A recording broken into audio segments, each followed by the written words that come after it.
बच्चों welcome to killer series. आज हम लोग लगाएंगे चैप्टर नंबर 13 न्यूक्लाई के लास्ट 10 इयर्स के पीवाईक्यूज। सारे important PYQs different different type के मैं इसके अंदर कवर करा दूंगा। सुपर इजी एक्सप्लेनेशन रहने वाला है, जीरो टू हीरो वाला। ध्यान से पूरा वीडियो देखिएगा जैसे कोई भी इंपॉर्टेंट पीवाईक्यू आपसे मिस ना हो। तो वेलकम टू अरविंद एकेडमी। मैं हूं अरविंद सर। मुझे 25 साल से ज्यादा का टीचिंग एक्सपीरियंस है, इसीलिए मैं बोलता हूं easy physics with Arvind sir. Arvind academy channel को सब्सक्राइब करना मत भूलिएगा। मैंने एक अच्छा काम और किया है कि कई बच्चों को कुछ कॉन्सेप्ट्स हिले हुए होते हैं और वो चाहते हैं उनको रिवाइज कर लें या पक्का कर लें, तो मैंने ब्रह्मास्त्र एक सीरीज बना दी है प्लेलिस्ट की। इसके अंदर ये कम टाइम में पूरे सिलेबस का निचोड़ है बेटा, और इसके अंदर वन शॉट पीवाईक्यू दोनों मैंने इंक्लूड किए हैं। देखिए जैसे चैप्टर 1 का वन शॉट है, सारे डेरिवेशन सारे कॉन्सेप्ट आपको कवर मिलेंगे। और इसके बाद देखिए ये इलेक्ट्रिक चार्जेस एंड फील्ड्स का पूरा पूरा आपको पीवाईक्यू है। यानी इस एक प्लेलिस्ट से ही आप धमाल मचा सकते हैं। तो इसको, इस प्लेलिस्ट का लिंक मैं डिस्क्रिप्शन में और पिन कमेंट में जरूर लगा दूंगा। आप क्लिक करके जरूर देखें जिससे आप बहुत तेजी से अपना फायदा उठा पाएं। कई बच्चों को रहता है सर जो आप पढ़ा रहे हैं इसका पीडीएफ उनको मिल जाए तो आसानी होगी। तो आप बस डाउनलोड कर लीजिए अरविंद एकेडमी ऐप। इसके स्टोर सेक्शन में जाइएगा, यहां पर आपको कोर्स मिलेगा फ्री पीडीएफ का। इसके अंदर सारी पीडीएफ अनलॉक है, क्लिक करके डाउनलोड कर लीजिए। तो बस आपको अरविंद एकेडमी ऐप डाउनलोड करना है, स्टोर सेक्शन में जाकर अपनी पीडीएफ ले लेनी है। चलिए वीडियो को शुरू करते हैं। जिस पर्पज से ये वीडियो बन रहा है, करते हैं पीवाईक्यूज को लगाना स्टार्ट। बच्चों करते हैं ये क्वेश्चन। ये एमसीक्यू है 2025 का, एक नंबर का। ये देखिए, और इंटरेस्टिंग और आसान सवाल है, ये देखते हैं। तो which of the following figures correctly represent the shape of the curve of binding energy per nucleon as a function of mass number. यानी ये बता रहा है कि आप ग्राफ पहचानना है जहां पर एक एक्सेस पे BeNO जो आप कर पढ़े हुए हैं और यहां पर आपका चल रहा है मास नंबर। तो इसके बीच में कैसा कर्व होता है आपने पढ़ाई की ही है। मैं कर्व की फोटोग्राफ भी यहां पे दिखा देता हूं। ये देखिए यहां पर, ये आपको कर्व यहां पर ऐसे दिखाई पड़ेगा, आपने जो पढ़ा है। तो ये यहां पे मास नंबर रहता है जिसे आप A से रिप्रेजेंट करते हैं, और ये BN रहता है। और यहां पर जो कर्व है शुरू में बढ़ता है, बढ़ने के बाद 30 के आसपास आकर 170 तक लगभग कांस्टेंट होता है, फिर हल्का सा डिप कर जाता है। तो इससे इसमें मिलाइए कौन सा है। साफ तौर पे दिख रहा है ये है नहीं, ये है नहीं, और यहां पे लगातार ये घटा ही नहीं है तो ये भी नहीं है। ये कर्व काफी हद तक इससे मैच करता है कि ये आगे बढ़ रहा था, फिर थोड़ा सा कांस्टेंट हुआ, फिर थोड़ा आगे डिप कर गया। तो इसका आंसर जो 4 फोटोग्राफ बनी है, बेस्ट पॉसिबल आंसर कौन सा है? Answer A. आप देखें ना तो बहुत बढ़िया कर्व ये भी नहीं है, लेकिन इन चारों में बेस्ट ऑप्शन आपको ए मिलेगा। तो इसको आप अच्छे से नोट कर लीजिए बेटा। बच्चों करते हैं ये क्वेश्चन। ये असर्शन रीजनिंग का सवाल है, एमसीक्यू है, सॉरी असर्शन रीजनिंग है, और यहां एमसीक्यू लिख दिया गया तो उसको AR कर देते हैं। एक नंबर का क्वेश्चन है 2025 का।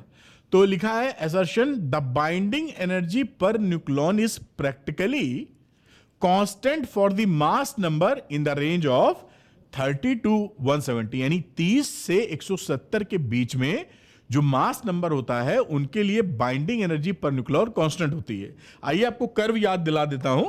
ये देखिए कर्व है, बाइंडिंग इधर BN है, बाइंडिंग एनर्जी पर न्यूक्लियन, और इस तरफ बेटा आपका मास नंबर है। इस कर्व को देखें तो करीब करीब 30 से लेकर 170 के आसपास ये जो रेंज दिख रही है, ये मास नंबर 30 से 170 बढ़ता है तो भी BN लगभग कांस्टेंट रहती है। यानी इनका जो असर्शन है पहला वो करेक्ट है, बिल्कुल सही बात ये बोल रहे हैं, ये ट्रू है। दूसरी बात देखते हैं कि reason the nuclear forces between the nucleons for mass number in the range of 30 to 170 are not short range force. देखिए जो न्यूक्लियर फोर्स होता है वो शॉर्ट रेंज फोर्स ही होता है। मास नंबर कम हो या ज्यादा हो, शॉर्ट रेंज का मतलब है 2-3 फर्मी मीटर में। यानी ज्यादा करीब लाओगे तो रिपल्शन, और ज्यादा दूर ले जाओगे तो फोर्स ही नहीं लगेगा। तो एक रेंज है 2-3 फर्मी मीटर की, उसी में ये एक्टिव होते हैं, इसलिए इनको शॉर्ट रेंज फोर्स बोलते हैं। मास नंबर कुछ भी हो, इनका नेचर है, प्रॉपर्टी है कि शॉर्ट रेंज फोर्स होंगे। तो ये रीजन बेटा गलत लिखा हुआ है, मतलब ये फॉल्स है। तो अब ये फॉल्स का टर्म लगा दे तो इसके हिसाब से आंसर नंबर आपका C बन जाता है, जो AR में रहता है। आप देखिए C is the correct one. तो इसको भी आप अच्छे से नोट कर लीजिए बेटा। तो बच्चों करते हैं ये क्वेश्चन। ये 3 नंबर का सवाल है आपका, 2025 का क्वेश्चन है। इसके 2 पार्ट है, ये देखिए ए और बी। तो मैंने अलग अलग स्लाइड में इसको ए और बी करके डाला है, जिससे अच्छे से मैं आपसे बात कर सकूं, समझा सकूं। तो आइए इसका ए पार्ट हम लोग देखते हैं। इस ए पार्ट में बोला गया है show the variation of binding energy per nucleon, यानी बीएन की बात कर रहा है, विथ मास नंबर। यानी एक ग्राफ हमें बनाना है बीएन वर्सेस मास नंबर, जो मैंने यहां से फोटो लगाई है, जिसे समझाना आपको काफी आसान रहे। तो यहां पर देखिए ये मास नंबर है एक्स एक्सिस पे ए, और यहां पर है BN, binding energy per nucleon.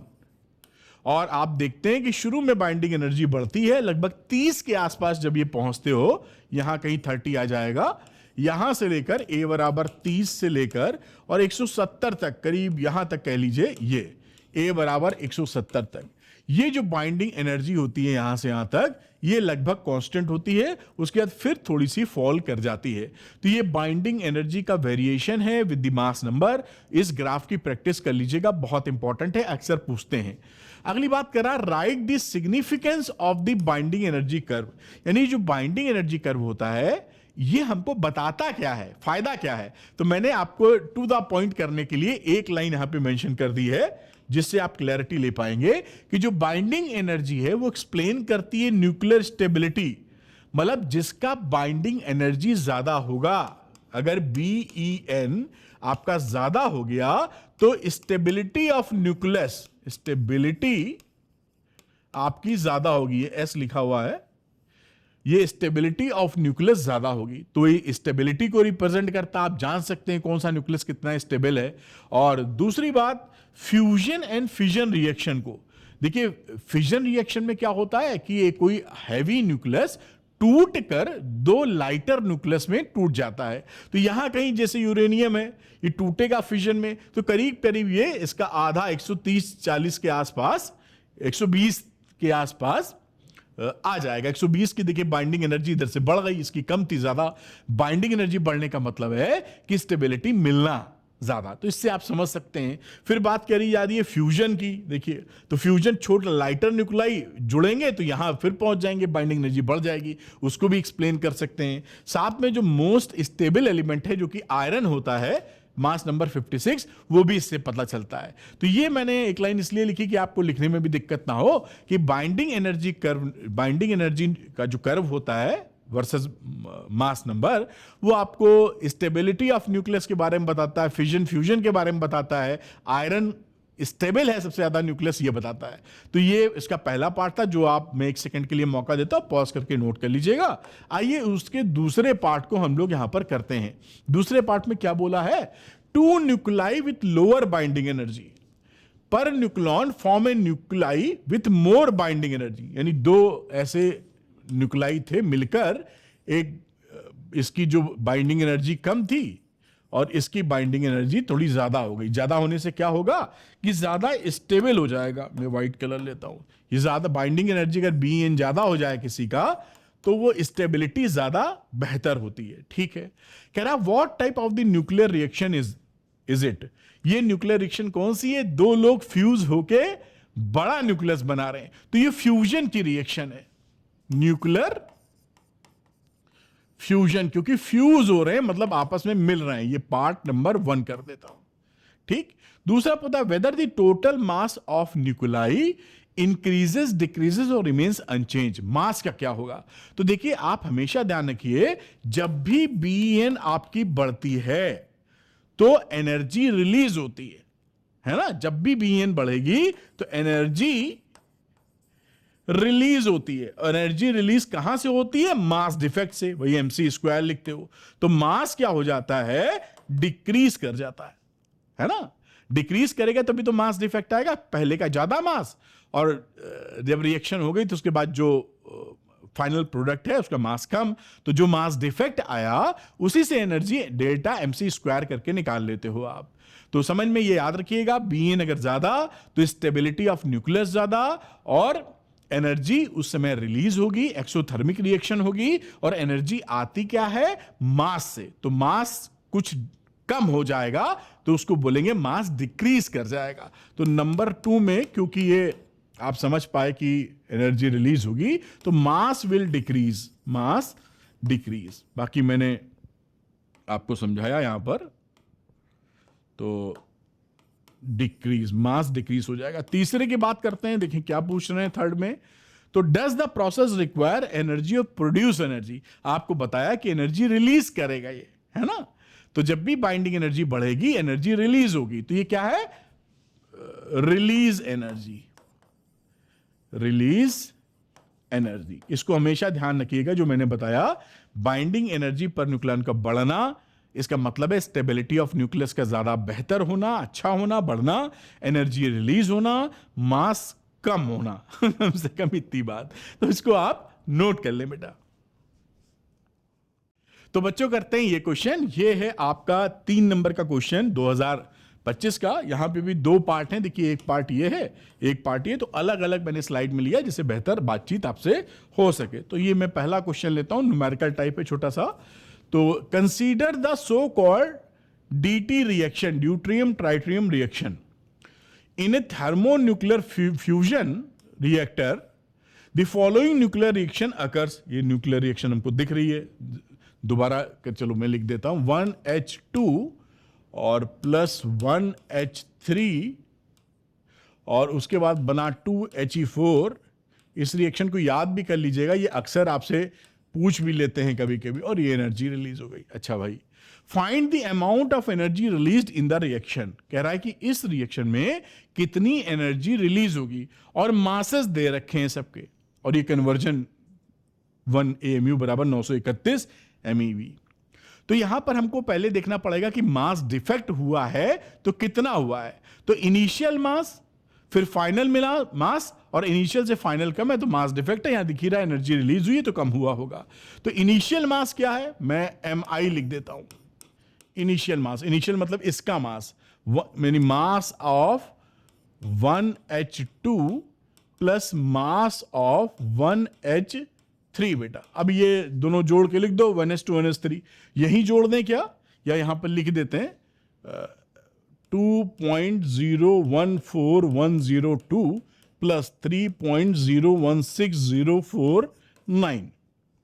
अब इसको आप जोड़ लीजिए। अब इसको जब जोड़ेंगे तो 2 2 4 2 6, 2 2 4, ठीक है, 9 2 11 का 1 आंसर लगा 1, ये बचा 5, ये 0 है, ये 1 है, फिर 6 और 4 10 का 0 आंसर लगा 1, 2 2 4, 0 का 0 और 3 2 5। अगर मैंने सही जोड़ा है आप चेक कर लीजिएगा, 5.040151। और फाइनल मास क्या रहा, फाइनल मास इन इसका मास, यानी mass of 2He4 plus 1 neutron का मास। मास ऑफ न्यूट्रॉन लिख देना चाहिए अलग से मुझे, जैसे आप कहीं से कंफ्यूज ना हो, प्लस मास ऑफ न्यूट्रॉन।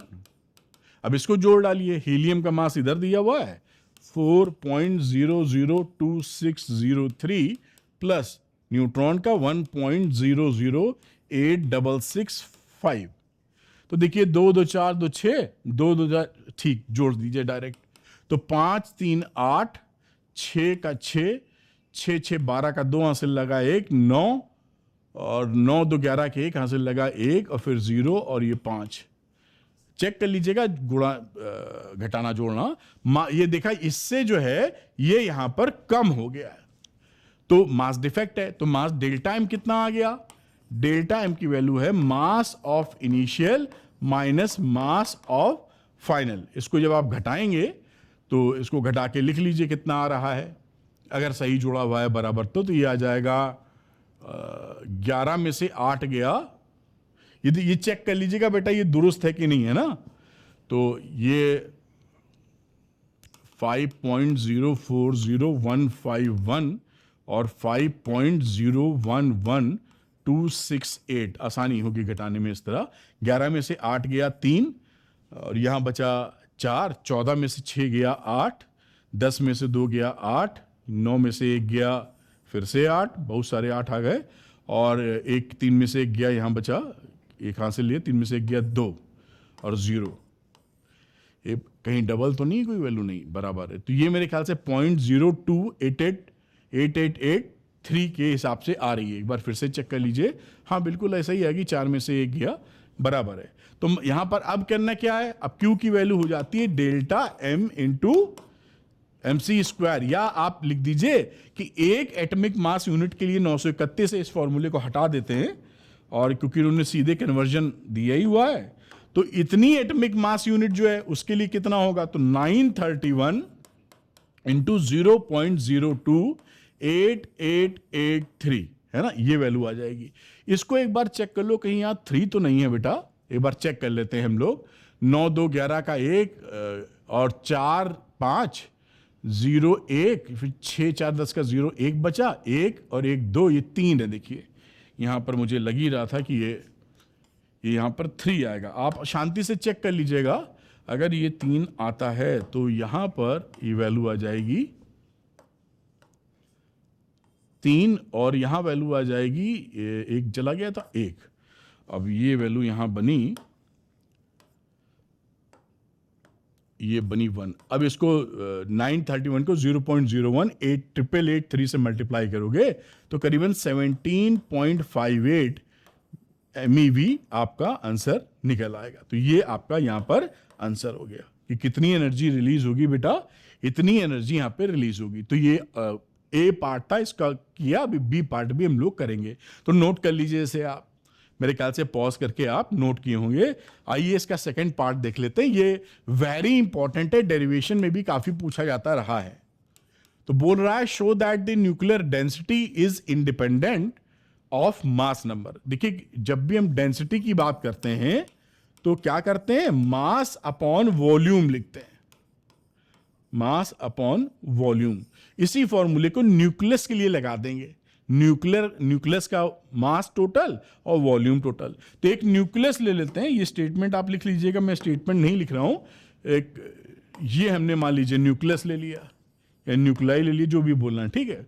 अब यहां पर इसका जो हमने एवरेज मास लिया न्यूक्लॉन का, एवरेज मास ऑफ न्यूक्लॉन, न्यूक्लॉन का मतलब होता है चाहे प्रोटॉन हो चाहे न्यूट्रॉन हो, उसका हमने एवरेज मास m ले लिया, और मास नंबर कितना लिया, वो ले लिया a। रेडियस न्यूक्लियस का कितना लिया, वो ले लो r। मेरे ख्याल से आप किसी और चीज की जरूरत नहीं पड़ेगी। अब इसको देखते हुए आगे आप बढ़े तो आप देखिए टोटल मास निकालना है न्यूक्लियस का, तो टोटल मास ऑफ न्यूक्लियस ऐसे आप लिख दीजिए, मैं उतना लिख, क्योंकि एक का था m और a है न्यूक्लॉन्स, तो ये m इंटू a हो गया। अब एक वॉल्यूम की बात करेंगे, तो वॉल्यूम होता है 4/3 पाई r क्यूब। भाई इसका स्क्वायर कर लेते हैं, और एक फॉर्मूला आपको और पता रहता है, r is equal to r naught a की पावर 1/3, ये आपको पता होना ही चाहिए रेडियस का, ये r नॉट कांस्टेंट होती है। तो वॉल्यूम पे 4/3 पाई, और r की जगह आपने वैल्यू डाल दी r नॉट a की पावर 1/3 का क्यूब, तो ये हो गया 4/3 पाई r नॉट का क्यूब इंटू a। ठीक है, अब आप डेंसिटी की बात करते हो, न्यूक्लियर डेंसिटी रो से दिखाते हो, ये डेंसिटी हो गई। तो डेंसिटी में टोटल मास जो ऊपर लिखा था ये ma, और यहां पर आपने लिखा ये 4/3 पाई r not cube into a। अब इसको देखिए a से a गया क्या, 3 ऊपर चला गया, तो 3/4 m पाई r नॉट का क्यूब। अब ये देखिए दिस इज इंडिपेंडेंट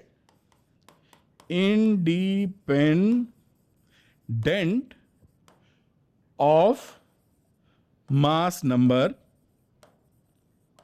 a, इसमें a वाला टर्म है ही नहीं, तो ये कहानी इसकी सेट हो गई। ये बड़ा इंपॉर्टेंट है, बहुत पूछा जाता है, तो इसको आप अच्छे से नोट कर लो बेटा। तो बच्चों करते हैं ये क्वेश्चन, ये 3 नंबर का क्वेश्चन है, 2025 में आया था, इसके 2 पार्ट हैं, तो हम लोग एक एक पार्ट को हैंडल करते हैं। तो पहला पार्ट लेते हैं, ये रहा आपका पहला पार्ट, लिखा है यहां पर define mass defect and binding energy of A nucleus. तो मास डिफेक्ट आपने पढ़ा होगा, मैं लिख देता हूं वैसे, लेकिन ये तो आप याद किए ही रहते हैं। तो ये जो मास डिफेक्ट होता है, डेफिनेशन टाइप कह लीजिए, वो आप क्या बोलते हैं, ये डिफरेंस है, the difference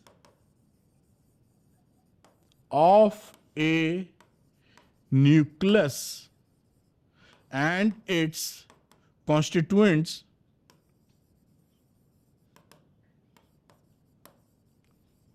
is known as a mass defect. कि भाई किसी न्यूक्लियस का जितना मास है और उसके कॉन्स्टिट्यूएंट का अलग अलग जोड़ लीजिए मास और घटा मारिए, तो आपको दिखाई पड़ेगा कि अलग अलग कॉन्स्टिट्यूएंट का जो मास होता है वो ज्यादा होता है जोड़ते हो, और जो मास ऑफ न्यूक्लियस बनता है कम बनता है. ये अट्रैक्शन फोर्स की वजह से मास डिफेक्ट हो जाता है. ये मास डिफेक्ट हो गया. अब दूसरी बात ये कह रहे थे कि बाइंडिंग एनर्जी, तो ये देखिए binding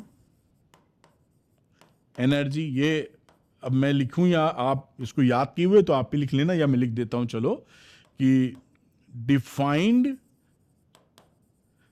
as the surplus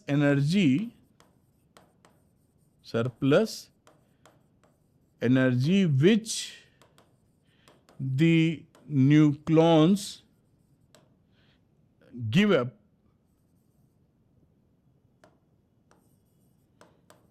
give up by virtue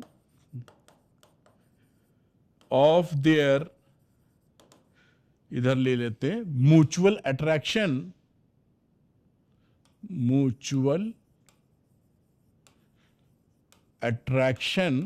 when they are found together to form a nucleus. कहने का ये मतलब है समझाने में कि मान लीजिए ये न्यूक्लॉन है, ये प्रोटॉन है, ये न्यूक्लॉन है, ये प्रोटॉन है, न्यूट्रॉन है, प्रोटॉन है, प्रोटॉन है.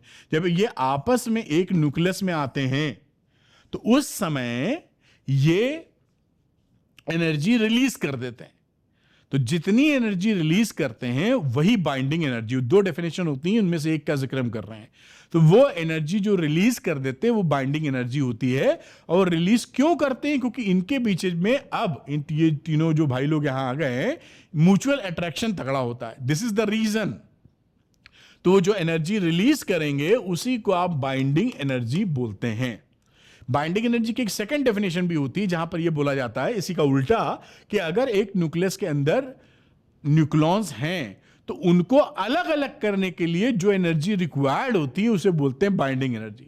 मतलब यहां से यहां गए तो रिलीज की, अब यहां से यहां जाएंगे तो उनको देनी पड़ेगी. है मुद्दा वही, बहुत सरल सी बात रहती है, थोड़ी ठंडे दिमाग से सोच ले तो. अच्छा, ये भी हो गया.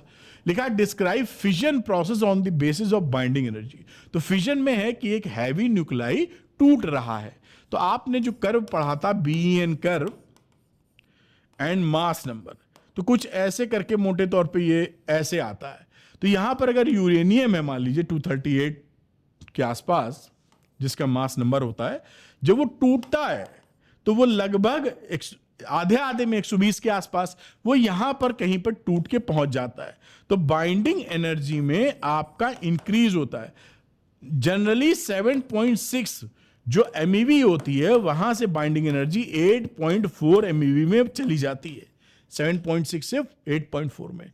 तो बाइंडिंग एनर्जी बढ़ी, और जब बाइंडिंग एनर्जी बढ़ती है तो एनर्जी रिलीज होती है. तो ये फ्यूजन हो गया. बाइंडिंग एनर्जी बढ़ जाएगी तो स्टेबिलिटी ऑफ न्यूक्लियस और बेहतर होगा, अच्छा होगा, और एनर्जी रिलीज करेगी. तो ये फ्यूजन को इस तरह एक्सप्लेन किया जाता है. ये पूरी बात दो थी, मास डिफेक्ट, बाइंडिंग एनर्जी समझाना, और ये पूरी चीज मैंने कर दी.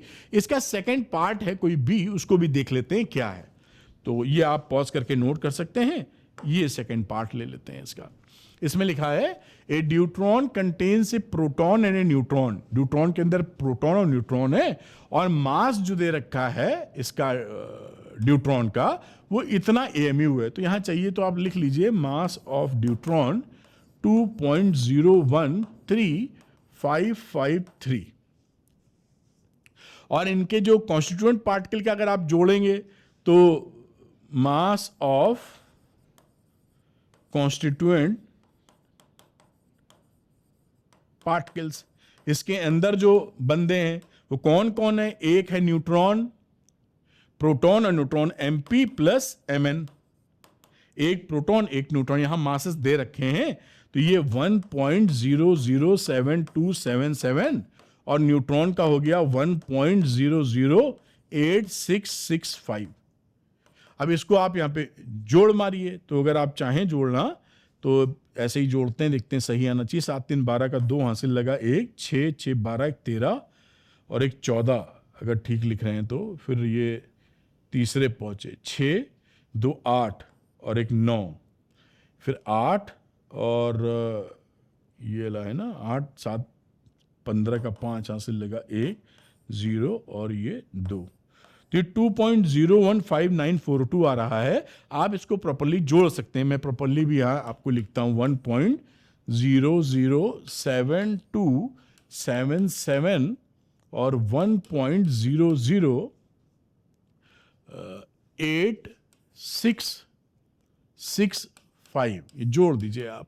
7 3 12 का 2 हासिल लगा 1, 12 1 13 1 14 का 4 हासिल लगा 1, 6 2 8 1 9, 7 7 14 1 15 का 5 हासिल लगा 1 0 2। यहाँ पे कुछ गड़बड़ है लगता है क्या? नहीं, बराबर है।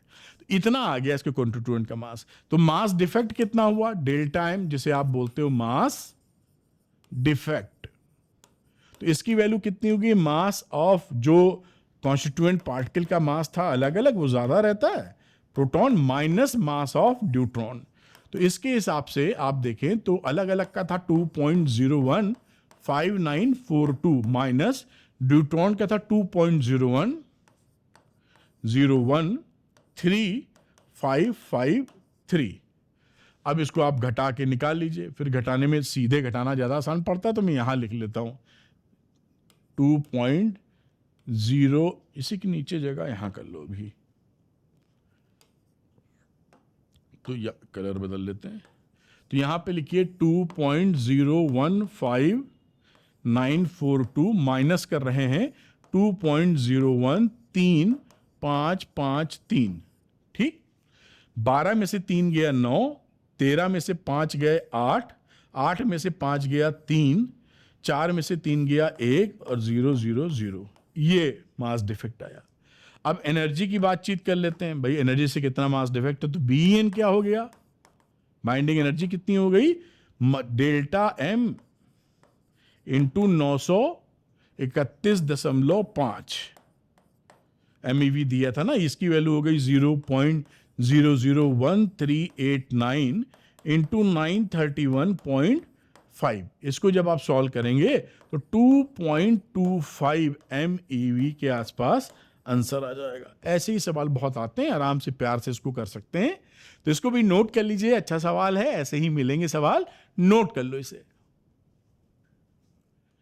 बच्चों, आपको थोड़ी सी इंफॉर्मेशन दे देता हूं। अगर आप चाहते हैं इस साल क्लास 12 फिजिक्स में 95% से ज्यादा स्कोर आए, तो हमारे पास आपके लिए 3 जबरदस्त ऑप्शन है। Option number 1, all in one. इसके अंदर पिछले 10 साल के पीवाईक्यूज के वीडियोस, एनसीईआरटी एक्सरसाइज और एग्जांपल के वीडियो और डेरिवेशंस, 130 डेरिवेशन के वीडियोस आपको मिल जाएंगे, सब एक ही जगह। तो ऑल इन वन ये काम बनाएगा। दूसरा जबरदस्त ऑप्शन आपके लिए है कंपिटेंसी क्वेश्चन बैंक। इसके अंदर एमसीक्यू, असर्शन रीजनिंग और केस स्टडीज के वीडियोस हैं, साथ में एनसीईआरटी एग्जाम्पलर बूस्ट भी मिलेगा, यानी कि एनसीईआरटी एग्जाम्पलर में जितने एमसीक्यूज है वो भी सॉल्व मिलेंगे। अक्सर आप देखेंगे केस स्टडी, असर्शन रीजनिंग आपके स्कूल में कराई नहीं जाती, तो कंपिटेंसी क्वेश्चन बैंक आपको मदद करेगा। तीसरा है फास्ट रिवीजन पैक, यानी सुपर नोट्स कॉम्बो 2026। इसमें आपको theory notes, derivation, formula seat और एनसीईआरटी सॉल्यूशंस मिल जाने वाले हैं। तो ये तीनों अगर कोई लेना चाहता है कि मुझे सब कुछ पक्का करना है, सारी चीज लगानी है, तो उसके लिए आपके लिए ऑप्शन है द्रोणा। द्रोणा के अंदर ये तीनों कोर्स तो मिलते ही हैं, इसके अलावा आपको पूरे वीडियो लेक्चर्स भी मिल जाते हैं लाइव क्लास के साथ, तो आप इसको भी अटेंड कर सकते हैं। तो आप जल्दी से डिसाइड कीजिए, हमारे साथ जुड़िए, ऐप डाउनलोड कीजिए, लिंक डिस्क्रिप्शन में है, और हम दोनों मिलकर अचीव करेंगे 95%। तो चलिए लेते हैं द्रोणा। तो बच्चों करते हैं 2024 का 2 नंबर का सवाल, आइए देखते हैं। और न्यूक्लाई में ऐसे ही सवाल अक्सर आपको बनते हुए दिखेंगे। लिखा है the carbon isotope 6C12 has a nuclear mass of 12 AMU। AMU को U लिख देते हैं शॉर्ट में। Calculate the binding energy of its nucleus. Mass of proton, mass of neutron यहां दे रखा है। बाइंडिंग एनर्जी कैसे निकालते हैं?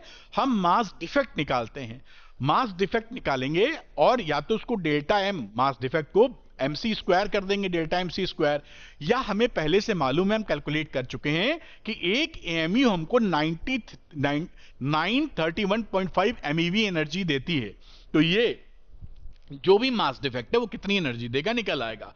तो हमारा पहला ऑब्जेक्टिव क्या है, डेल्टा एम निकालना, जिसे आप बोलते हो मास डिफेक्ट। आइए देखते हैं मास डिफेक्ट का मामला क्या है। इसके न्यूक्लियस की अगर हम बात करें तो इसके अंदर आपको मिलेंगे 6 प्रोटॉन और बेटा 6 न्यूट्रॉन। न्यूक्लियस की बात कर रहे हैं कार्बन एटम की। तो हम इसका जो अलग अलग कॉन्स्टिट्यूएंट्स के मास होते हैं उनको ऐड करते हैं और जो एक्सपेरिमेंटल मास है कार्बन का वो इसमें घटा देते हैं, वही मास डिफेक्ट होता है। यानी मास डिफेक्ट का मतलब क्या रहा, जो कि ये मास डिफेक्ट मैंने लिखा था उसका मतलब रहा डेल्टा एम, और डेल्टा एम का मतलब यहां ये रहा इसके, यानी मास ऑफ वन, मैं लिख देता हूं 6 मास of proton plus 6 mass of neutron minus 12 AMU। ये AMU है तो U लिख देते हैं चाहे यहां पर, या आप समझ ही गए होंगे। अब यहां पर मैं क्या करता हूं, 6 ले लो कॉमन, मास ऑफ प्रोटॉन और न्यूट्रॉन जोड़ दो 1.007825 प्लस 1.008665 माइनस 12, ये कहानी रही। अब इसको जोड़कर 12 से घटा दीजिए तो आपकी वैल्यू मिलेगी 0.09894 AMU, इतने मास यूनिट। अब हमको पता है, हम लोगों ने कैलकुलेट कर रखा है पहले, और आप को भी मालूम होगा कि 1 AMU लिखें या 1 एटॉमिक मास यूनिट लिखें, वो कितने के इक्विवेलेंट होता है, 931.5 MeV के। ये दोनों अलग बातें, कलर अलग दिख रहा है। तो एक एटॉमिक मास यूनिट हमें कितनी एनर्जी देता है, 931.5 MeV। तो इतना एटॉमिक मास यूनिट कितना एनर्जी देगा, वही हमारी बाइंडिंग एनर्जी है। यानी हमारी बाइंडिंग एनर्जी कितनी हो गई, इसी को 0.09894 को हम मल्टीप्लाई कर देंगे 931.5 MeV से, और ये जो वैल्यू आएगी, जो कि आएगी 92.16 MeV, यही आपकी बाइंडिंग एनर्जी हो जाएगी। ऐसे ही सवाल अधिकतर आपको न्यूक्लियाई चैप्टर में देखने को मिलेंगे, बहुत बेसिक होते हैं, एक बार आप समझ गए सारे सवाल सही होंगे। तो इसको आप अच्छे से नोट कर लीजिए, मास डिफेक्ट निकालना है, उसी से बाइंडिंग एनर्जी निकल जाती है। नोट कर लो बेटा इसे अच्छे से। तो बच्चों करते हैं 2024 का, ये रहा 2 नंबर का क्वेश्चन। आइए इसको देखते हैं। तो यहां बोला जा रहा है कैलकुलेट द एनर्जी रिलीज्ड और एब्जॉर्ब्ड। रिलीज की है इस इक्वेशन में कि एब्जॉर्ब हुई है, ये बताओ MeV में, in the nuclear reaction 1H1 1H3 1H2 और 1H2 में। तो देखिए रिलीज हुई है, एब्जॉर्ब हुई, तो हम क्या करेंगे, इनिशियल एनर्जी में फाइनल एनर्जी घटा देंगे, वही मास डिफेक्ट के बेसिस पे भाई। और घटाने के बाद देखते हैं प्लस माइनस क्या आता है, फिर हम एक्सप्लेन कर देंगे उसको। आइए शुरू करते हैं। तो पहले इसका मास डिफेक्ट और इसकी एनर्जी निकालेंगे हम लोग। तो आइए करते हैं मास डिफेक्ट की बात, डेल्टा एम। तो ये initial mass minus final mass, final mass बेटा। अब यहां पर देखिए बात पकड़ते हैं, इनिशियल मास 1H1 1H3 की बात कर रहा है। 1H1 आपको यहां दिया है, यानी 1.007825 प्लस 1H3 यहां दिया है 3.016049 माइनस फाइनल मास, ये इसके दो आपको ऐड दिखाई पड़ रहे हैं। तो 1H2 ये है 1H2, यानी 2 इंटू 2.014102, इस तरह से आपने इसको लिख दिया। अब एक कैलकुलेशन आगे बढ़ाते हैं, इसको जोड़ लीजिए तो वैल्यू आ जाएगी 4.023874 माइनस यहां आ जाएगा 4.028204। अब अगर आप घटाएंगे तो माइनस में वैल्यू मिलेगी माइनस 0.00433 AMU। ये मास डिफेक्ट रहा। इससे कितनी एनर्जी बनी आपकी। तो आप जानते हैं, जैसे मैंने आपको बताया कि 1 एटॉमिक मास यूनिट आपको देती है 931.5 MeV की एनर्जी। तो यहां पर एनर्जी की अगर बात की जाए, डेल्टा ई लिख दूं, तो डेल्टा ई का मतलब है -0.00433 इंटू 931.5। इसमें कोई दिक्कत नहीं है, वैल्यू आ गई -4.033 MeV। अब ये माइनस साइन क्या बता रहा है? माइनस साइन बता रहा है कि इनिशियल वाली फाइनल से छोटी है। भाई तभी तो एक क्वांटिटी में से दूसरी घटा रहे हो, निगेटिव आ रही है, इसका मतलब पहली वाली छोटी, अगर बड़ी होती तो प्लस आ जाती।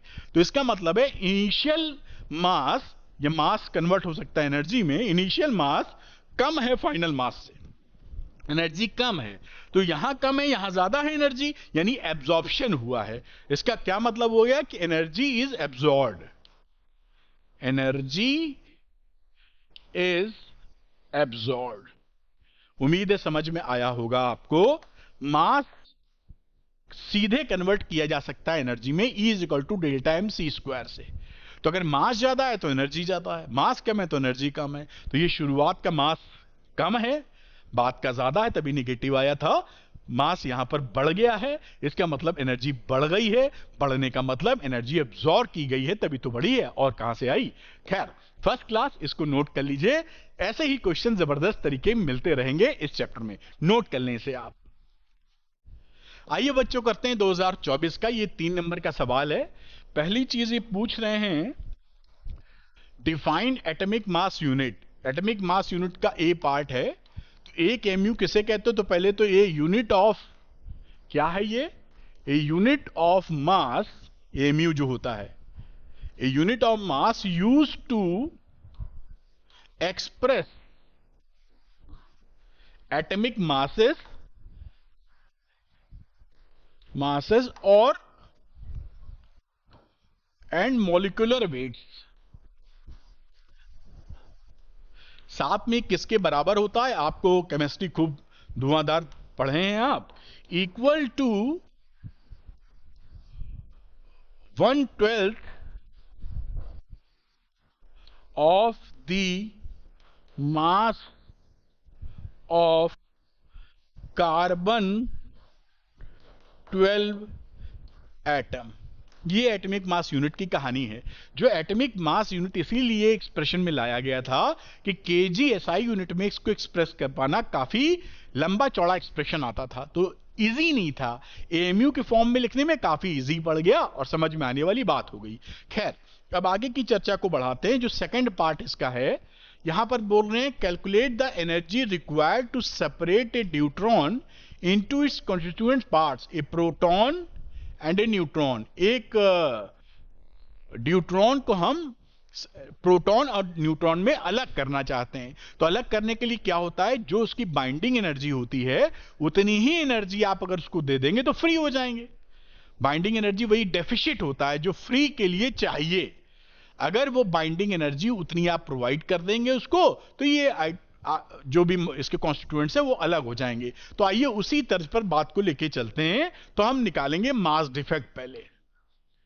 मास डिफेक्ट जो कि डेल्टा एम के बराबर है, और ये मास डिफेक्ट का मतलब क्या हुआ? Mass of H plus mass of neutron minus mass of neutron. ये H हाइड्रोजन का 1.007825 8 दिख तो रहा है आपको, 825 plus mass of neutron 1.008665 mass of neutron 2.014102 atomic mass unit. इसको आप, ये मास डिफेक्ट आ गया। अब इसको आप घटा लें, तो घटाने में आप इसको जोड़िए और घटा दीजिए। जैसे 2.016490 माइनस 2.014102, और ये कितना आ गया घटने के बाद? 0.002388 AMU। ये आ गया आपका मास डिफेक्ट। अब इससे जो है कितनी एनर्जी निकली, एक एमयू से निकलती है 931.5, तो इतने से कितनी निकली मल्टीप्लाई कर दीजिए। तो यहां पर इसको पकड़ लेते हैं और मैं डेल्टा ई की बात कर दूं या बाइंडिंग एनर्जी की बात कर दूं, जैसे ईवी भी लिखते हो आप, तो 0.00238 इंटू 931.5 MeV। अब इसको आप इससे कर दीजिए मल्टीप्लाई, तो 2.224 MeV। इतनी एनर्जी अगर आप इसको देवेंगे तो ये इसके कॉन्स्टिट्यूएंट्स अलग हो जाएंगे। सिंपल सा वही मास डिफेक्ट वाला फंडा हर जगह इस्तेमाल होता हुआ आपको दिखेगा, तो इसे आप नोट कर लीजिए अच्छे से।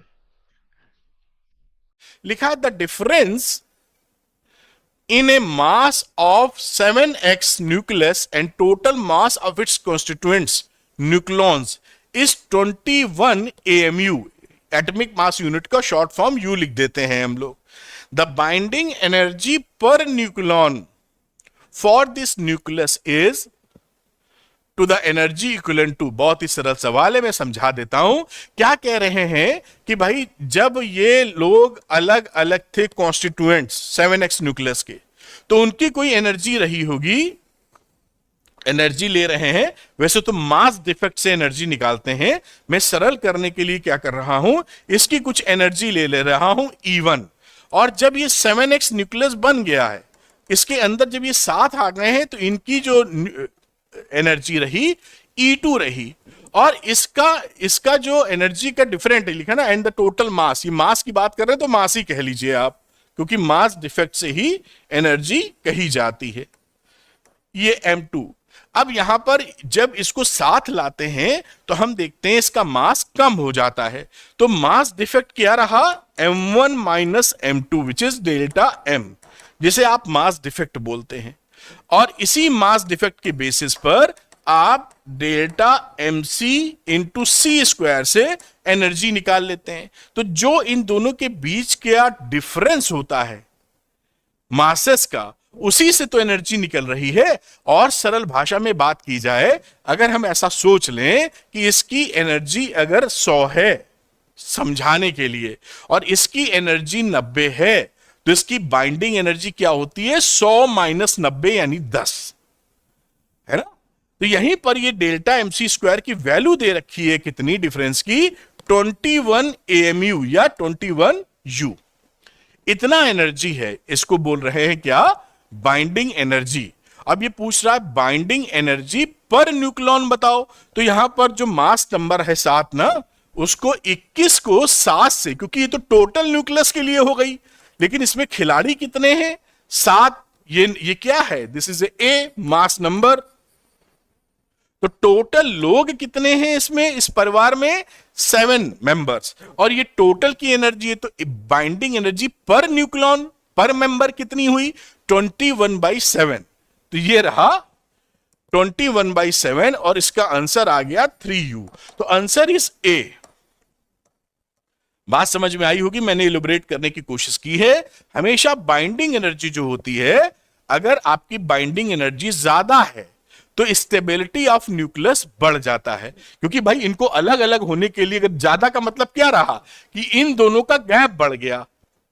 भाई 90-100 है, अभी ज्यादा कर दोगे तो मान लो इसका 150 है, तो 90 और 150 का गैप ज्यादा हो गया, तो बाइंडिंग एनर्जी ज्यादा हो गई। बाइंडिंग एनर्जी ज्यादा होने का मतलब है न्यूक्लियस की स्टेबिलिटी बढ़ जाना, क्योंकि अगर इसको अलग अलग टूटना है तो 90 से 150 की एनर्जी चाहिए, 70 और 60 और चाहिए, और पहले में 10 और चाहिए थी, तो 60 मिलने में मुश्किल होगी ना ज्यादा एनर्जी, इसलिए ये बात पकड़िएगा, आगे काम आएगी।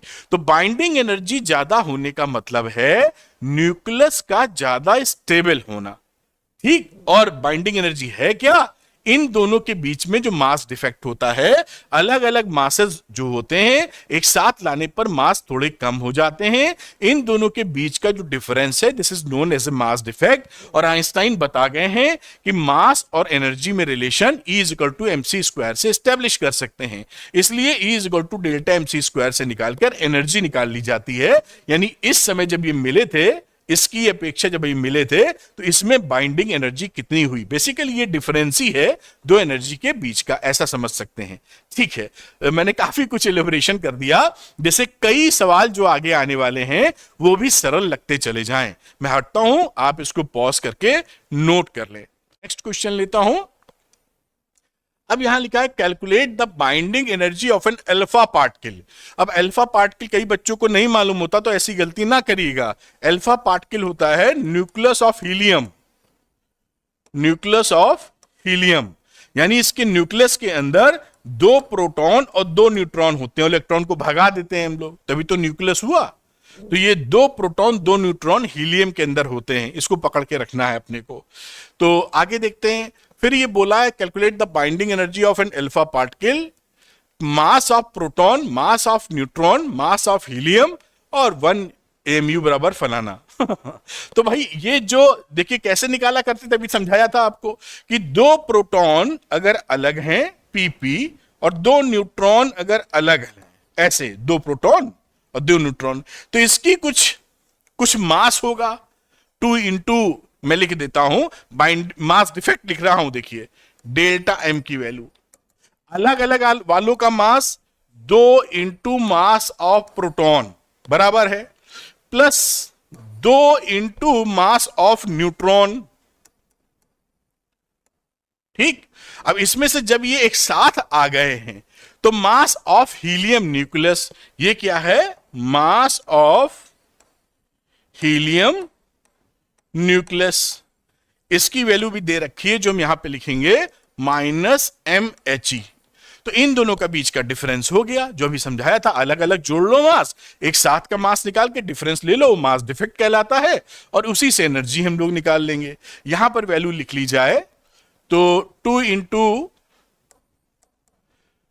मास ऑफ प्रोटॉन यानी 1.000788 plus 2 into mass of neutron 1.008665 minus mass of nucleus 4.002800 AMU, जिसे U करके दिखा रहे हैं उसकी यूनिट। इसको जब आप सॉल्व करोगे तो यू विल गेट 0.016095 AMU।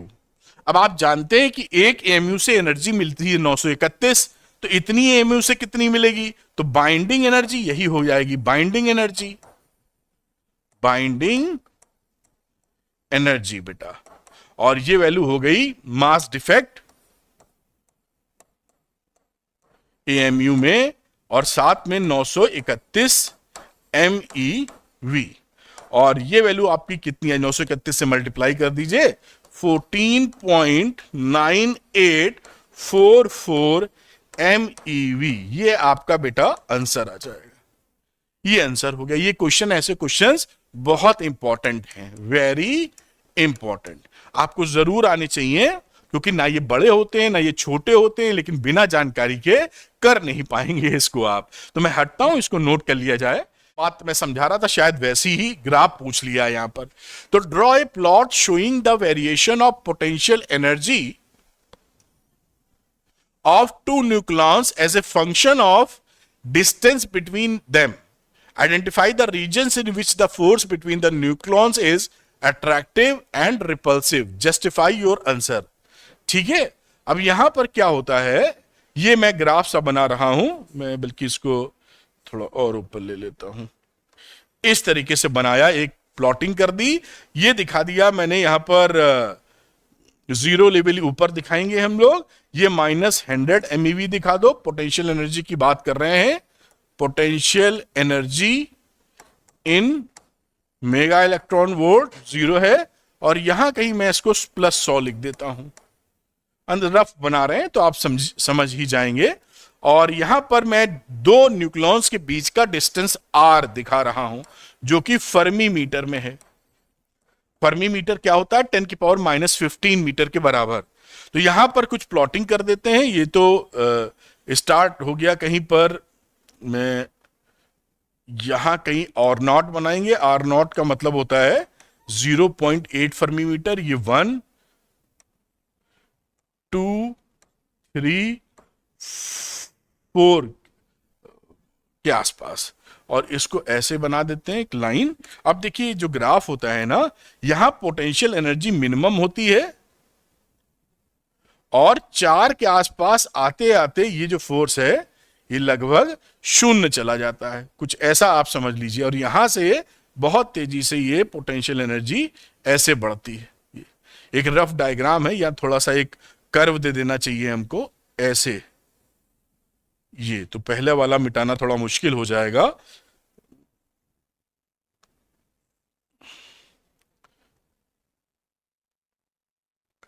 इस तरह से ये कर्व रहता है, एक रफ स्केच है, आप जैसा समझ पा रहे होंगे।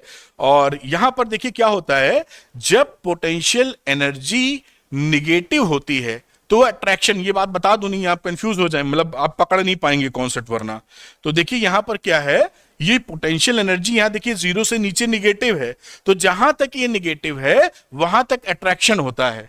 तो इफ, मैं लिख देता हूं जैसे आप बातों को अच्छे समझें, if potential energy is negative, इसका क्या मतलब है, अट्रैक्टिव फोर्स, अट्रैक्टिव फोर्स। और if potential energy is positive, इसका मतलब रिपल्सिव फोर्स। बात समझ में आई होगी। तो यहां पर देखिए ये निगेटिव पोटेंशियल है, निगेटिव पीई है, तो अट्रैक्शन है, ठीक। और यहां देखिए ये 0 से ऊपर है, पॉजिटिव पीई, इसका मतलब है रिपल्शन है, ठीक। और ये R0 बोलते हैं, एट R0 0.8 फर्मी मीटर पर minimum potential energy, that means very strong या मैक्सिमम अट्रैक्टिव फोर्स, ये डायग्राम बन गया। अब इसको मैं इलोबरेट या समझा देता हूं लिखने की जगह, जैसे मैंने समझाया था आपको कि अगर किसी भी दो न्यूक्लॉन्स को अगर आप पास लाते हैं, उनके बीच का सेपरेशन 0.8 फर्मी मीटर रखते हैं, तो क्या देखेंगे कि स्ट्रॉन्ग अट्रैक्शन है। अब उससे अगर आप कम करेंगे डिस्टेंस, पास लाएंगे, तो जैसे जैसे आप पास लाएंगे ये पोटेंशियल एनर्जी तेजी से बढ़ने लगती है, नेगेटिव है ना, बढ़ने लगती है और पॉजिटिव हो जाती है। पॉजिटिव होने का मतलब क्या हो गया, इनके बीच रिपल्शन शुरू हो जाता है।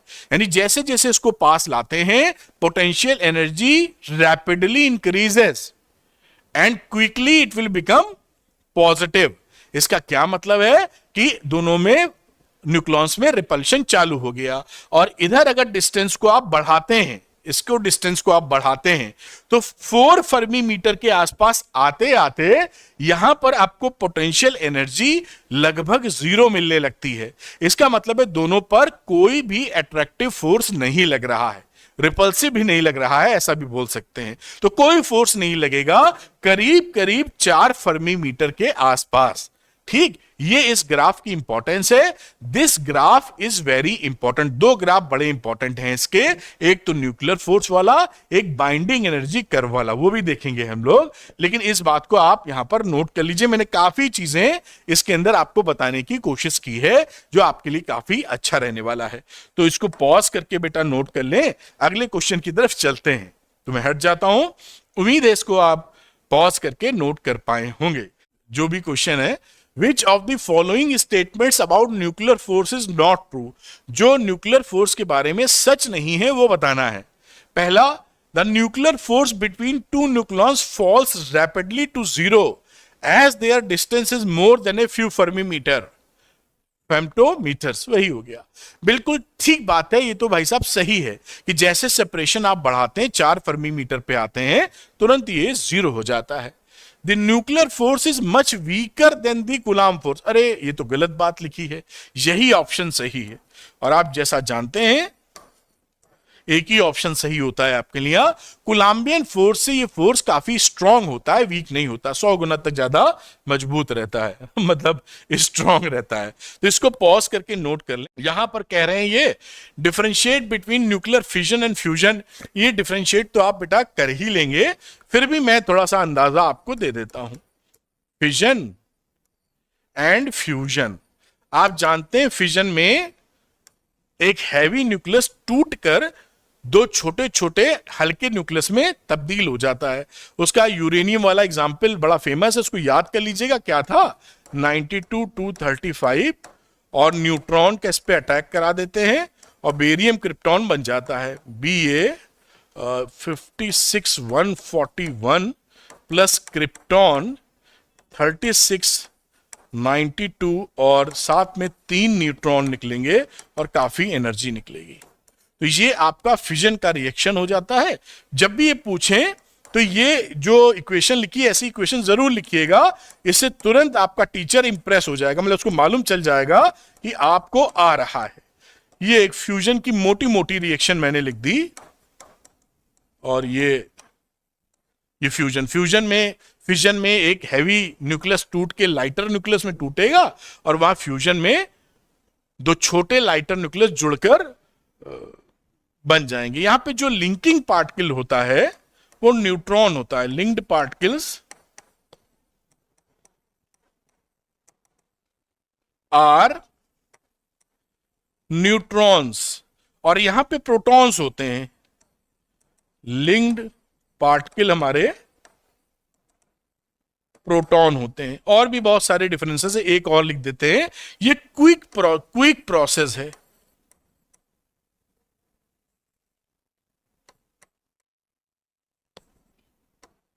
ये क्विक प्रोसेस है, ये स्लो प्रोसेस है।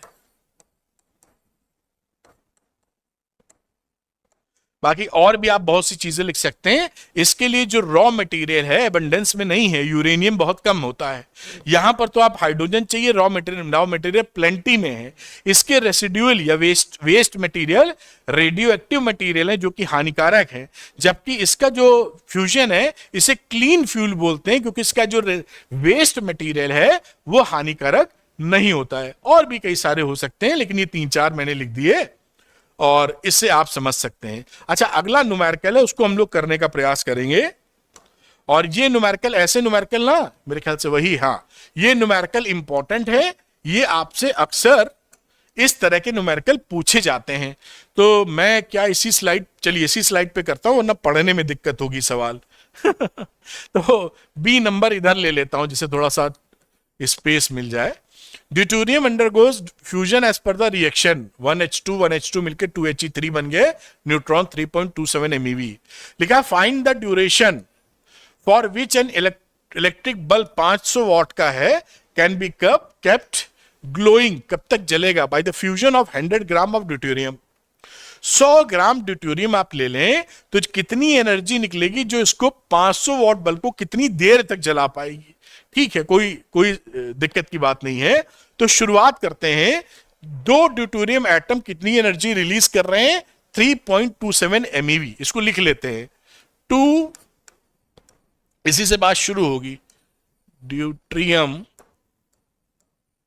न्यूक्लाई प्रोड्यूस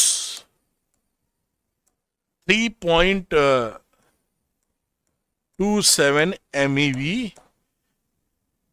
तो ये कितना हो गया, कैलकुलेट करेंगे तो 5.232 इंटू 10⁻³ जूल। जूल में आप इसको कन्वर्ट कर लीजिए, बड़े आराम से कन्वर्जन।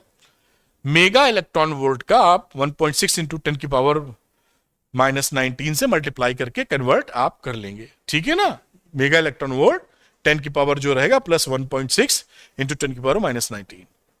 ठीक है, ये कहानी हो गई। अब एनर्जी पर न्यूक्लाई कितनी है, एनर्जी पर, ये तो दो थे न्यूक्लाई, इसको हम 2 से डिवाइड कर दें साहब, तो 5.232 इंटू 10⁻⁻13 अपॉन 2। एक न्यूक्लाई कितना दे रहा है, 2.616 इंटू 10⁻⁻13 जूल। एक न्यूक्लाई हमको इतनी एनर्जी दे रहा है। अब सवाल उठेगा 100 ग्राम में कितने न्यूक्लाई हैं, मोलर कॉन्सेप्ट या मोल कॉन्सेप्ट की चर्चा। तो नंबर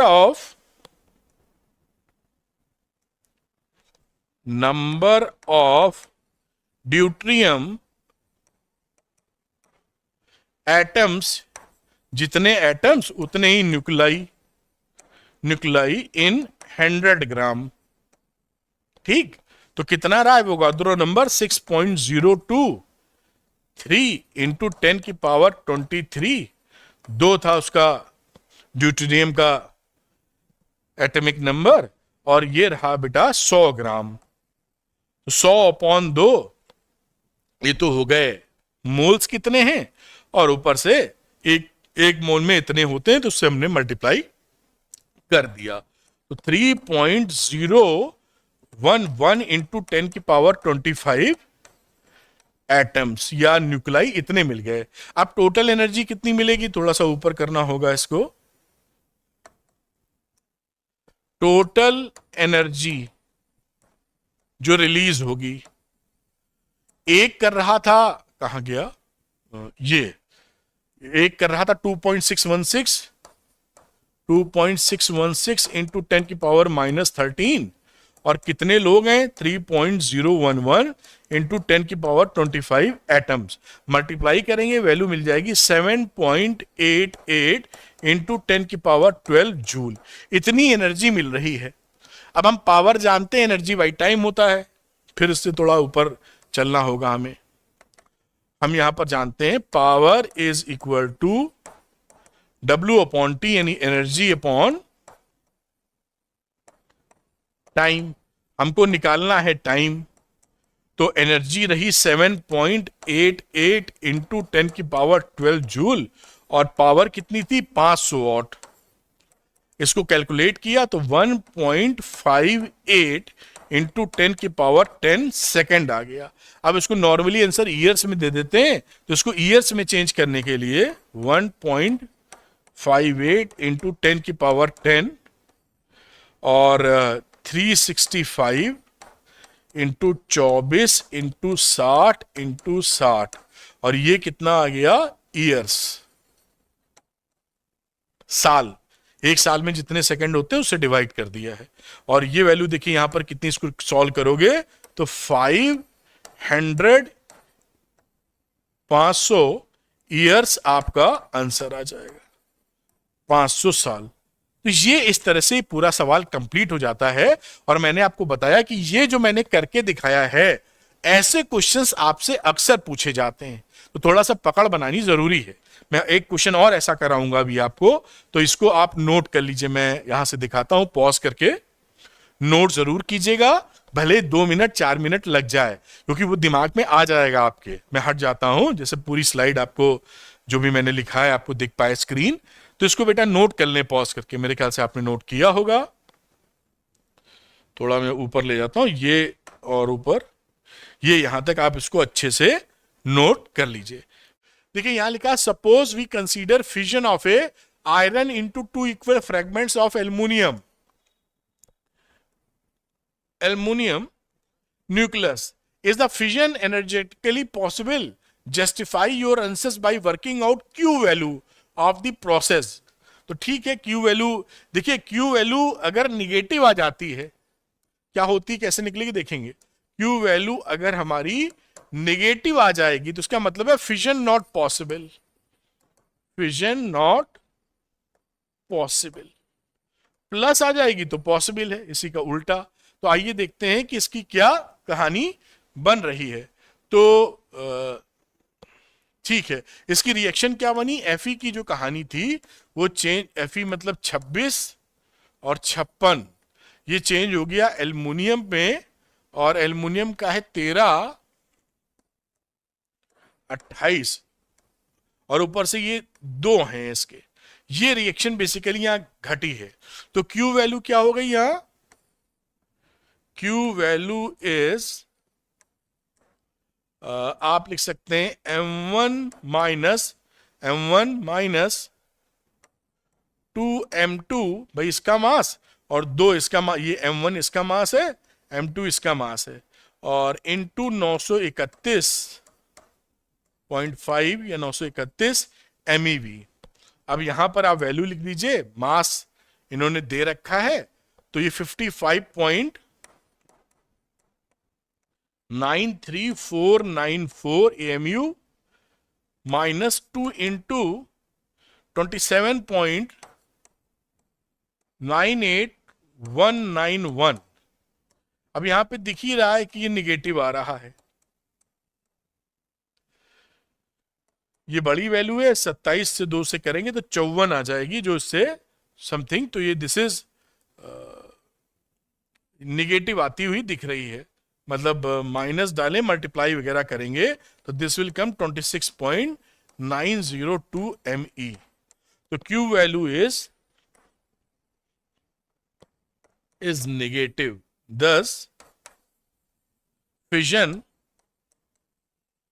is not possible, है ना। फिजन, ये क्यू वैल्यू कैसे निकालते हैं, पहले वाले की मास की से मास निकाला माइनस बाद वाले का, और MC स्क्वायर या एक AMU से इतना निकलता वो क्यू वैल्यू हो गई, पहले बात की, पहले में से बात घटा के चल रहे हैं। और अगर ये निगेटिव आ गई तो फिजन पॉसिबल नहीं है, पॉजिटिव आ जाती तो पॉसिबल था। ठीक है, चलिए इसको नोट कर लीजिए, फिर आगे की चर्चा हम लोग करते हैं। The nuclear radius of aluminium is 3.6 Fermi, radius है न्यूक्लियर की। Find the nuclear radius of copper. हम एक फॉर्मूला जानते हैं, इस पे भी न्यूमेरिकल आपके बनते हैं, R is equal to R naught A की पावर 1/3। R क्या होता है, radius of the nucleus. R naught एक कांस्टेंट है जिसकी वैल्यू यहां लगाने की जरूरत नहीं पड़ेगी, वैसे 1.2 इंटू 10⁻⁻15 होती है, और ये मास नंबर हो गया 1/3 की कहानी। तो एल्युमिनियम के लिए ले लीजिए, तो RAl अगर लिख दें, R नॉट तो कांस्टेंट है, A एल्युमिनियम का पावर 1/3। इसी तरह R कॉपर ले लो, R नॉट A हो गया कॉपर का 1/3, दोनों का रेशियो ले लेते हैं, R aluminium upon R copper, तो ये वैल्यू आ जाएगी R naught A aluminium upon R naught A copper. ये R नॉट और नॉट देखिए कट गया, कलर थोड़ा बदल लेते हैं जिससे कि आपको थोड़ा कायदे से दिख जाए। तो यहां पर वैल्यू हो गई, A एल्युमिनियम कितना था बेटा, A एल्युमिनियम था 27, तो ये वैल्यू रही यहां 27, और नीचे कॉपर है 64 की पावर 1/3। तो क्यूब रूट ले लो, 3 आ जाएगा, 3 3 9 3 27, 3/4।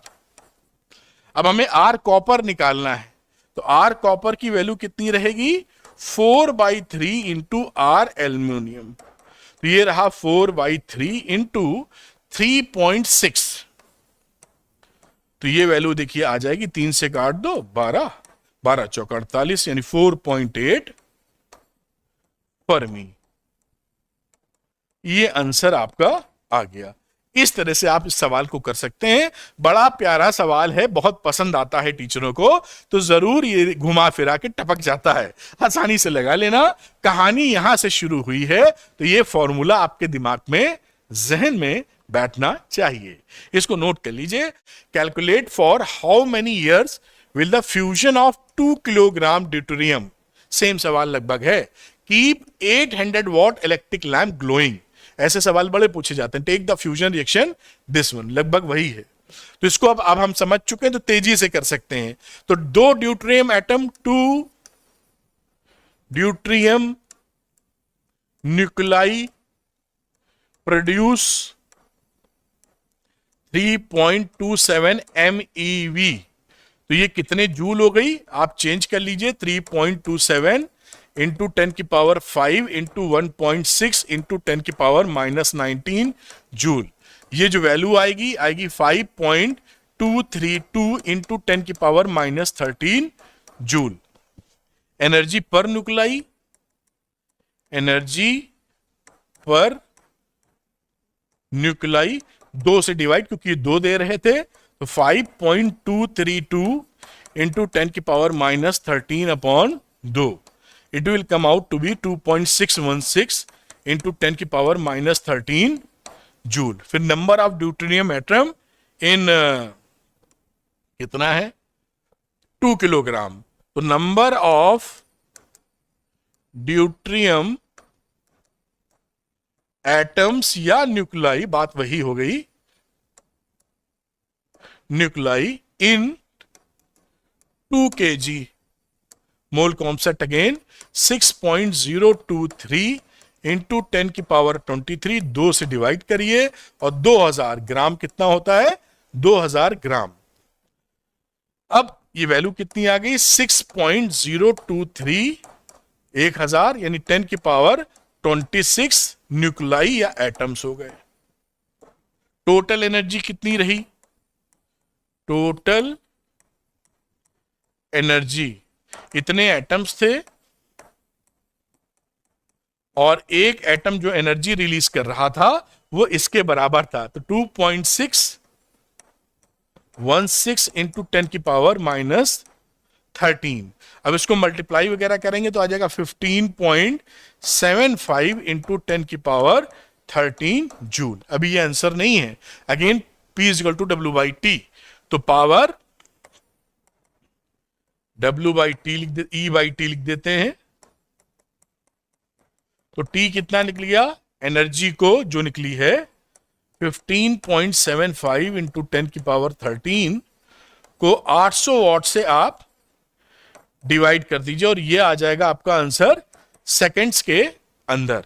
तो ये वैल्यू हो जाएगी 1.96 इंटू 10 की पावर 11 सेकेंड्स। अब ईयर्स में चेंज करना है 1.96 इंटू 10 की पावर 11 अपॉन बेटा 365 24 घंटे मिनट और ये रहा सेकेंड। ये वैल्यू कितनी आ गई 6.2 इंटू 10 की power 3 years.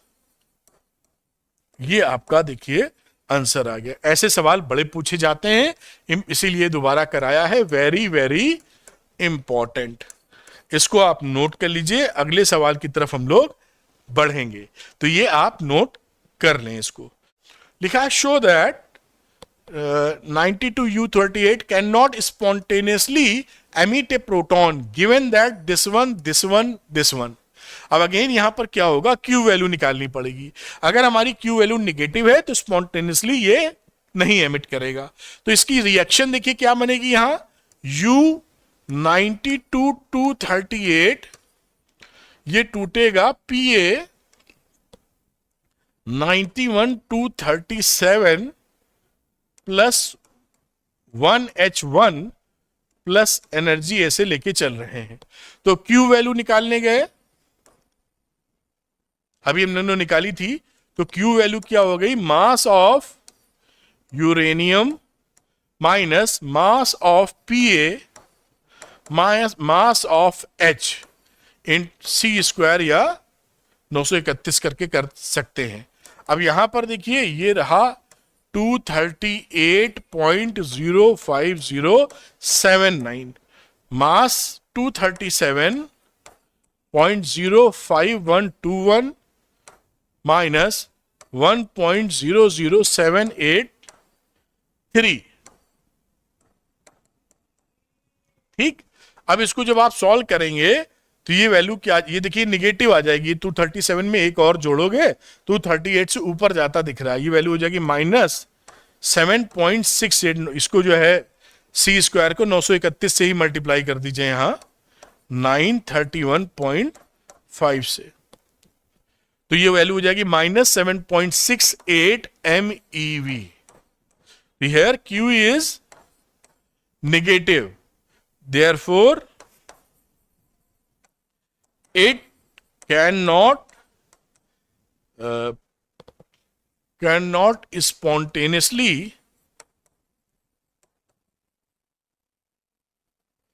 emit a proton।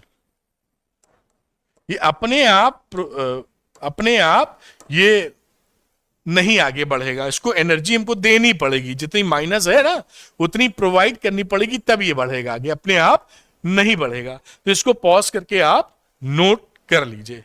मेरे ख्याल से आप पॉज करके इसको नोट कर पाए होंगे ऐसी मैं उम्मीद कर रहा हूं। बोला गया है ए न्यूक्लियस कलर देखें कौन सा है चलिए येलो ले लेते हैं।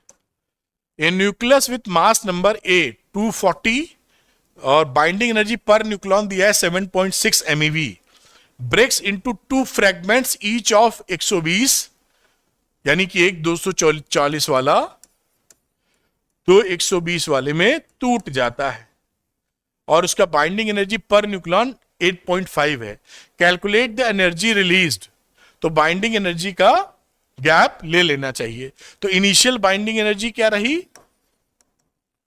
इनिशियल बाइंडिंग एनर्जी तो 240, एक की थी 7.6, टोटल 240 लोग थे, मास नंबर, तो ये वैल्यू हो गई 1824 MeV। उसके बाद स्मॉल न्यूक्लाई के लिए फाइनल लिख दीजिए, फाइनल बी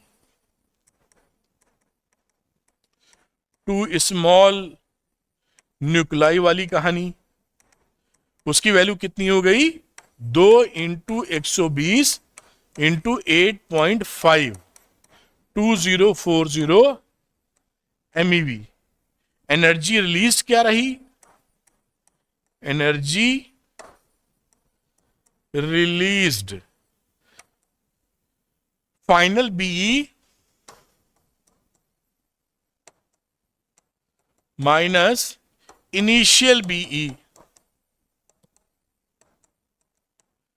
अब इसकी वैल्यू हो गई 2040 माइनस 1824, यानी 216 MeV। ये आपका बेटा आंसर आ गया। बस ये ऐसे सवाल आएंगे आपके पास, आप नोट कर लीजिए, बहुत ही सरल है।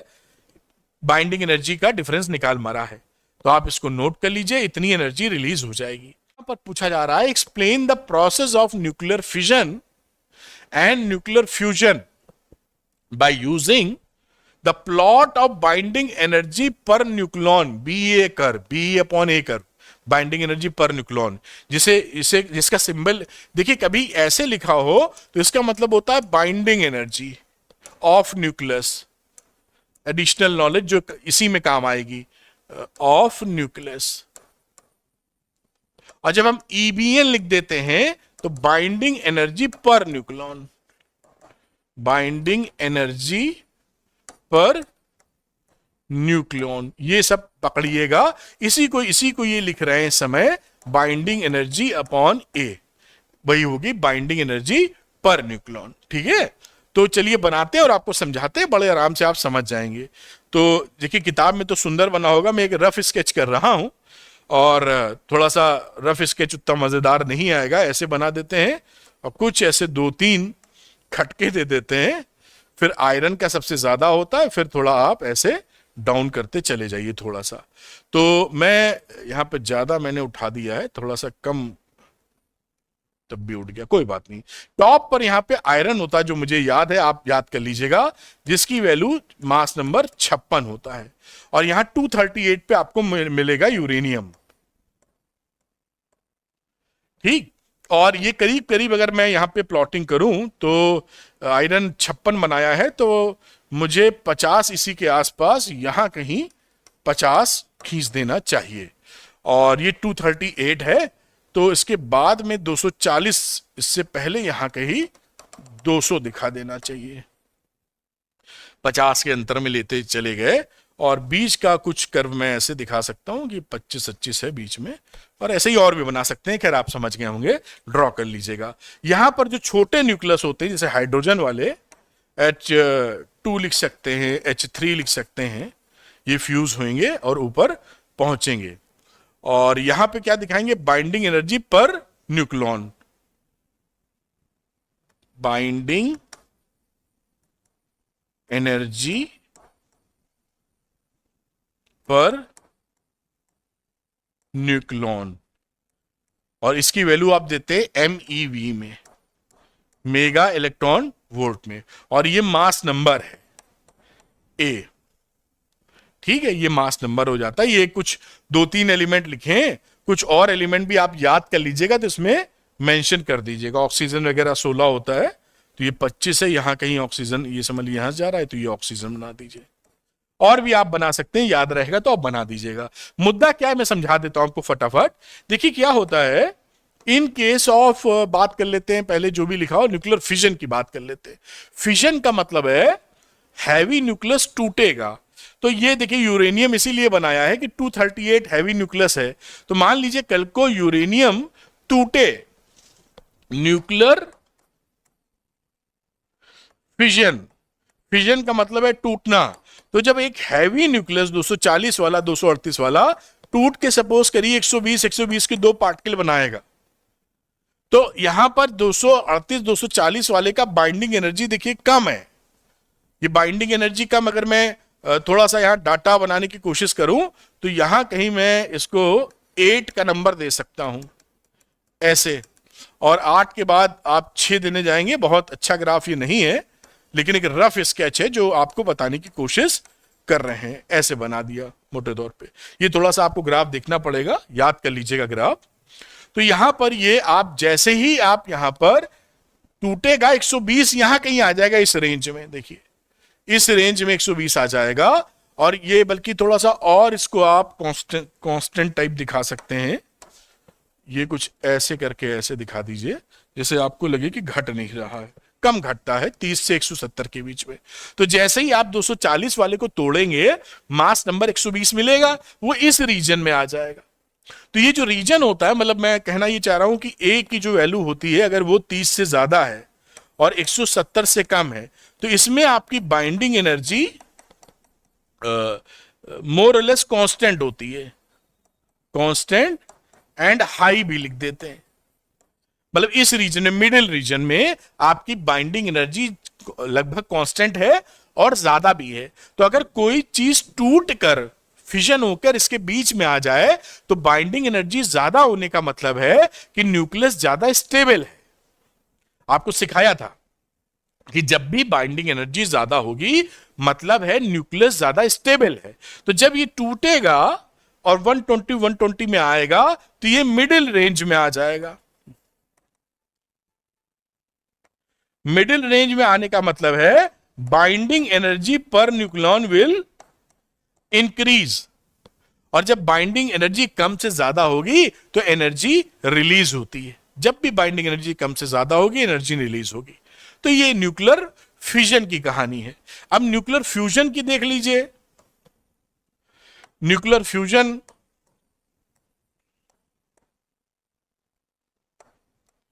इसमें छोटे न्यूक्लियाई जैसे हाइड्रोजन वगैरह, ड्यूट्रियम वगैरह हैं, ये दोनों कंबाइन होंगे और कंबाइन होके फिर ये कूद पड़ते हैं यहां मिडिल रेंज के आसपास बढ़ के। तो जब ये कम वाले कंबाइन हो गए और बीच में जाएंगे तो अगेन कम बाइंडिंग एनर्जी से ज्यादा बाइंडिंग एनर्जी में जा रहे हैं। तो कम, ये फ्यूजन है, दो लाइटर न्यूक्लियाई मिलकर हेवी न्यूक्लियाई बना रहे हैं। तो उस समय बाइंडिंग एनर्जी आपकी कम से ज्यादा हो रही है, स्टेबिलिटी आपको ज्यादा मिलेगी। और साथ में बाइंडिंग एनर्जी क्योंकि कम से ज्यादा हो रही है तो एनर्जी फिर यहां रिलीज होगी। तो फ्यूजन में भी आपको एनर्जी रिलीज होते हुए मिलेगी। ठीक, ये जो फिजन का कॉन्सेप्ट है ये एटम बम में यूज किया जाता है।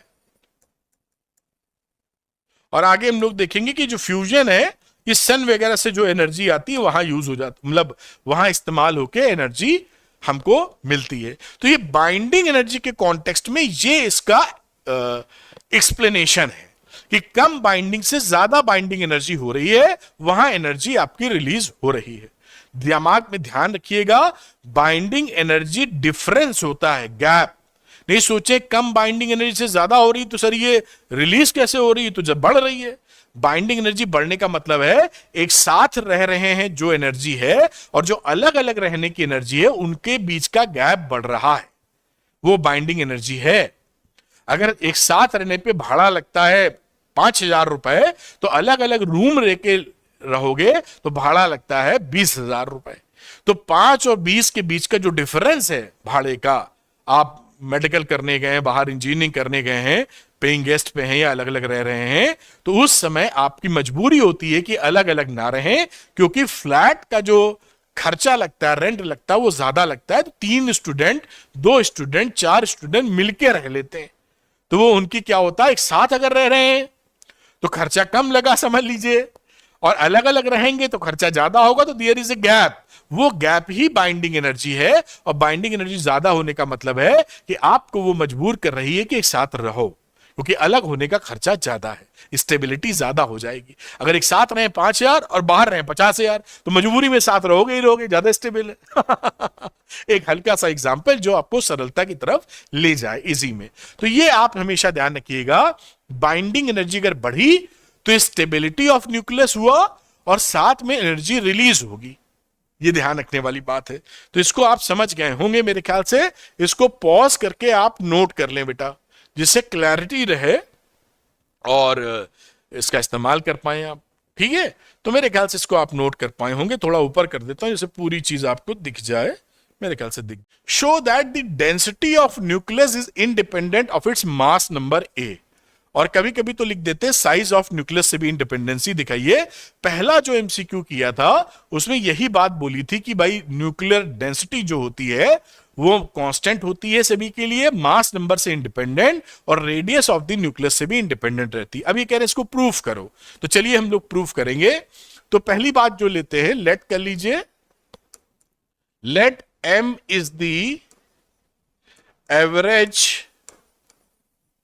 mass of a nucleon,